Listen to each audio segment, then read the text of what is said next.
జగన్ మీద తీవ్ర అసంతృప్తితో ఉన్నారు. ల్యాండ్ టైటిల్ యాక్ట్ తేవడం వలన మా భూములన్నీ పోతాయి. అయినా మా పాస్బుక్లో జగన్మోహన్ రెడ్డి బొమ్మ ఎందుకు, వాళ్ళ తండ్రి గారు వేసుకోలే, ఎవరు వేసుకోలే అని చాలా అసంతృప్తితో ఉన్నారు. అదంతా చూస్తే నాకు అనిపిస్తుంది జగన్మోహన్ రెడ్డి కూడా ఓడిపోతాడేమోనని.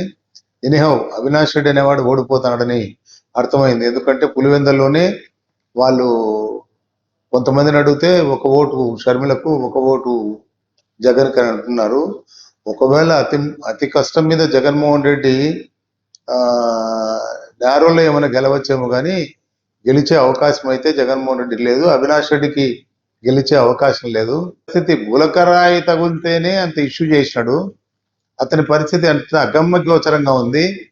ఇతను ఖచ్చితంగా ఇతని పార్టీ ఓడిపోతుంది, ఇతను ఓడిపోతాడు, ఇతని తమ్ముడు ఎంపీ కూడా డెఫినెట్ గా ఓడిపోతాడు.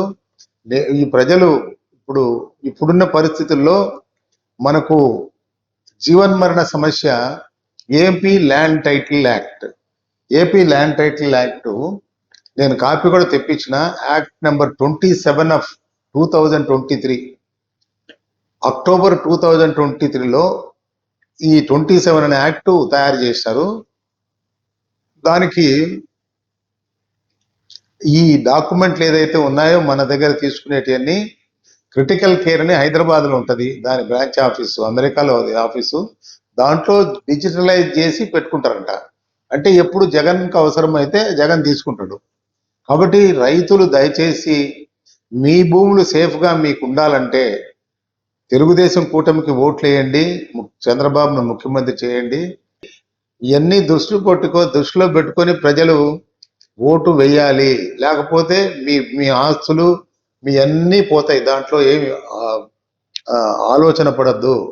మీరు భయపడకుండా ఆ రోజు పోలింగ్ రోజు ఖచ్చితంగా అందరూ వచ్చి మీ భూములను కాపాడేందుకు, మీ ఆస్తులను కాపాడుకునేందుకు ఎట్టి పరిస్థితుల్లో మీరు కూటమి అభ్యర్థులకు ఓటు వేసి చంద్రబాబు నాయుడును ముఖ్యమంత్రి చేయాలని కోరుతున్నా.